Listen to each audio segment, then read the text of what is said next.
A day in my life as a caregiver na laging nayayamot, kaya ang cellphone ang laging dinudot-dot.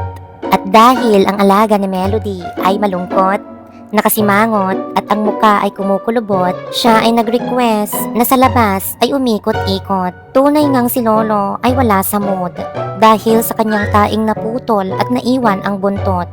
Kaya naman si Melody ay takot na takot, siya ay nagdala ng pagkain na mangungut-ngut para ang init ng ulo ni Lolo hindi siya masangkot.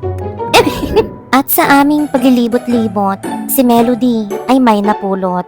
Isang jacket para sa lamig ay hindi bumaluktot at isang bag para sa mga gamit pang abubot. At dali-dali niya itong pinulot at binalot.